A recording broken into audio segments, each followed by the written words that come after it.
Hi everybody, today I'm gonna watch Top 3 Signs of Alien Life by Mr. Ballen.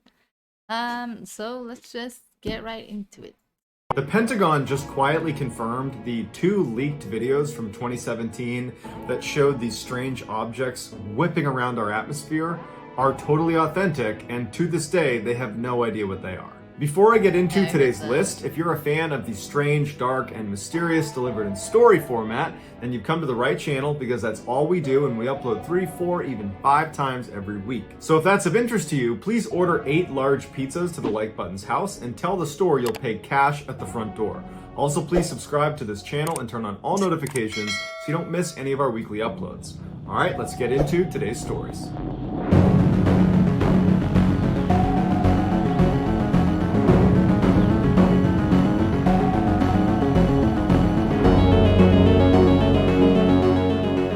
Late one night in the summer of 1977, a large radio telescope in Ohio intercepted a very unique signal. The telescope was searching the sky on behalf of an organization called SETI, which is the Search for Extraterrestrial Intelligence, and the signal, although it only lasted 72 seconds, fit the profile of a message beamed to us from another world. Jerry Amon, who was a project scientist for SETI, was flipping through some of the computer printouts generated by the telescope when he noticed a series of letters. Now, the way this particular radio telescope worked is it pretty much constantly picked up a signal, but that signal was a very low background hum of static. And that was represented in 0, 1, 2, 3, 4, 5. All those low numbers are representative of that basic background sound that they just write off. It doesn't matter. Occasionally, the telescope would pick up a higher number on the readout, like a 7, an 8, a 9, and even above that, it transitions to letters to represent louder radio signals. But all of those higher signals had a rational explanation.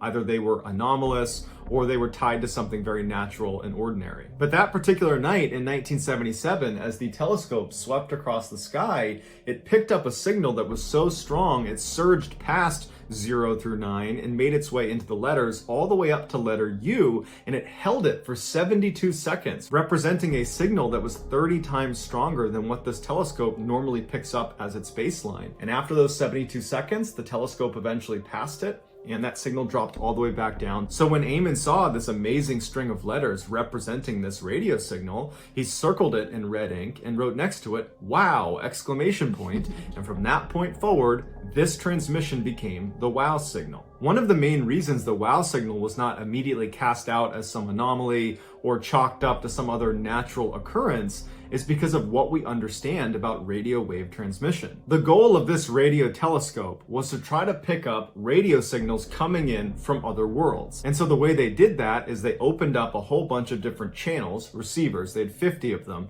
and anytime they were aiming their dish in a direction of the sky, if there was any radio waves coming towards them, they tried to capture them on different radio frequencies. If you were aiming your antenna in a direction where natural radio waves were coming towards you, it would hit one channel and then diffuse over adjacent channels because it's not a targeted radio wave. It's natural. It's more like a shotgun blast. Non-natural radio waves, like the ones we're familiar with when we listen to the radio, listen to music, those are targeted radio waves, meaning when they were sent out in a very narrow band. They were sent out on a single frequency.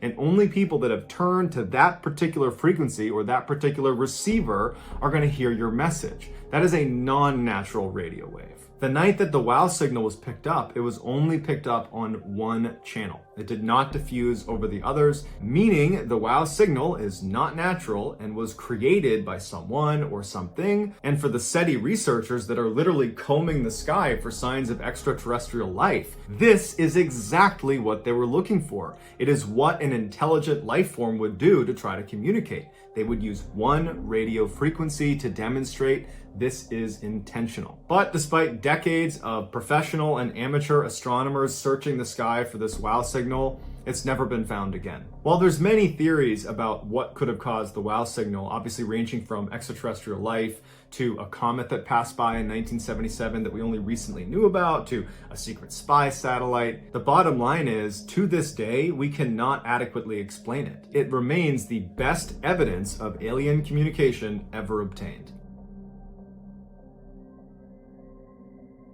There is a taboo that is held in the scientific and academic communities as well as in government, news media, and all modern institutions. And that taboo is on taking UFOs seriously. As a result of this societal conditioning, many people simply don't believe in UFOs.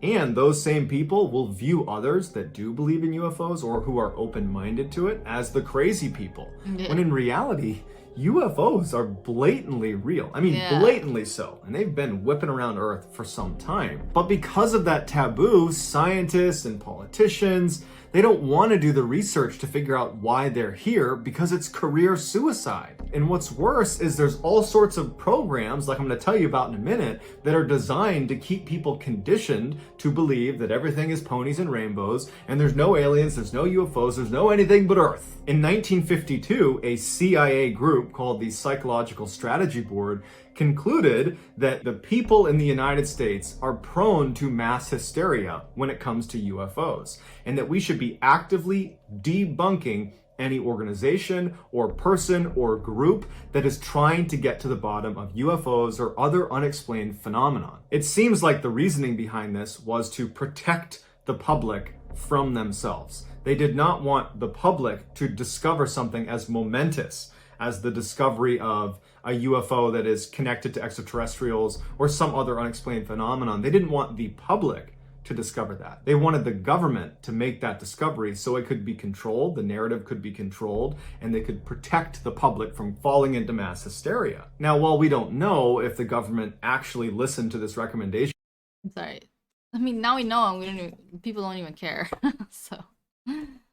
and began aggressively censoring any group or organization that was trying to get answers about UFOs, what we do know is that the government at the same time was investing real money to do their own research about UFOs. In December of 2017, the Pentagon had to come out and confirm the existence of a particular program called the Advanced Aerospace Threat Identification Program after 2 of their videos had been leaked. This highly classified, highly controversial government-funded program investigated UFOs. The 2 leaked videos were filmed by American service members, pilots, when they saw these objects that were flying around Earth that were demonstrating what this program described as advanced physics, which is basically things humans haven't figured out how to do yet. The objects were able to accelerate with g-forces that were too much for the human body to withstand. They could reach hypersonic speeds with no sonic boom and no heat trail. They also seemed to resist Earth's gravitational pull,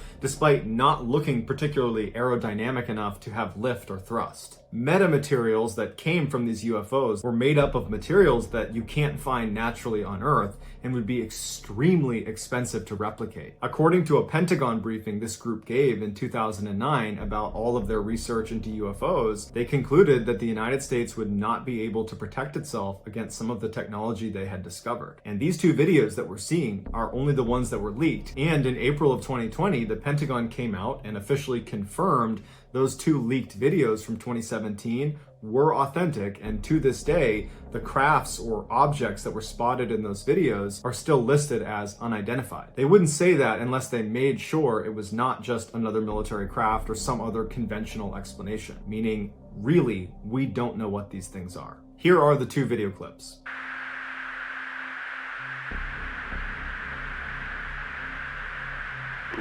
Nickel 6-1 Tango, Roger, over. Roger, there's troubleshooting. Small. Did you box moving target? No, I took an auto track. Oh, okay. Oh my gosh, dude. Wow, look at that, man. Look at it fly. Dude, this is going on, bro. There's a whole fleet of them. Look on the ASA. My gosh. They're all going against the wind. The wind's 120 knots from the west. Damn. Look at that thing, dude.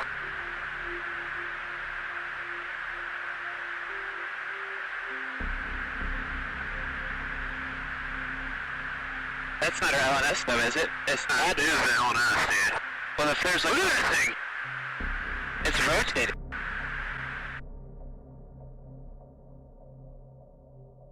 Just 30 years ago, we had not discovered a single planet outside of our solar system. Today, we've discovered over 4,500 of them, and of all those planets we're discovering, 1 in 5 of them, scientists now say, are most likely habitable. There's really 2 criteria for a planet to be considered habitable. 1, it needs to be rocky, and 2, it needs to fall into the Goldilocks zone, where it's in its star's orbit in a place where it's neither too hot or too cold, allowing water to be in liquid form. One of the best chances we have so far at finding life on another one of these habitable planets is a planet called Ross 128b. It orbits an inactive red dwarf star, meaning it's likely not being bludgeoned by solar radiation, and we've detected strange signals emanating from the nearby host star, signals that perhaps have intelligent origins. Another habitable planet is Proxima b. It also happens to be the closest habitable planet to Earth and is a lot like Ross 128b. However, the red dwarf it revolves around is much more temperamental and periodically casts out massive amounts of radiation that does make life quite difficult. It's also tidally locked and in synchronous rotation with its star, meaning one side of the planet is always facing the star and getting completely torched all the time. The other side, the dark side of the planet, never faces the star, and so everything is frozen. And so the only place liquid water could exist on Proxima b would be at the equator. Another area of the universe that scientists are focused on to try to see if there's life there right now, or could be life, is an area called the TRAPPIST-1 system. It's actually 7 different planets, all of which are considered habitable, that are orbiting around this one particular red dwarf. The really cool thing about this particular system is that the 7 planets are super close together. So close that if you were standing on one, you could look up and see all of the others, and you're so close you could actually make out geologic formations like mountains, and you could see clouds, and in theory, you could actually travel between the different planets. So imagine going on vacation to another planet. But to really get you thinking, a new study just released its results this month in October 2020. They looked at all 4,500 plus planets that are outside the solar system, and they ranked them according to how likely they are to sustain life. Not whether they're currently sustaining life, but looking at their conditions of how good of a planet are they to sustain life. And out of the 4,500, there were 24 at the top of the list that not only can sustain life, but actually can sustain life better than Earth can. They are considered super habitable, and they are literally better places to live than Earth is, which is definitely a foreign concept for most people because they think of Earth as like this oasis in this vast universe where everything lined up perfectly to sustain human life. And already, just out of the 4,500 planets that were reviewed, that have only been discovered in the past 30 years, right? There's lots more planets out there. We've already found 24 that are better than Earth at sustaining life. So what happens when we discover there are millions, if not billions of planets out Yeah, but there? they're like Just super probability far away. alone says there's going to be a heck of a lot more planets out there that are better at sustaining life than Earth, which really forces you to come to terms with the reality that almost certainly we are not alone. So that's going to do it, guys. I hope you enjoyed today's video. Let me know what you thought in the comments, and I will pin the best comment at the top of the comment section. If you enjoyed today's video and you haven't done this already, please order 8 large pizzas to the like button's house and tell Alrighty. I saw that video before, the one with the UFO. But yeah, like a few years ago, I thought that we were alone. I don't know why or how. I guess because, you know, like religion kind of puts that into you, and like there can't be anything else because that means like God doesn't exist or whatever. But that's not necessarily true, but there's obviously things that are not from this planet. So yeah.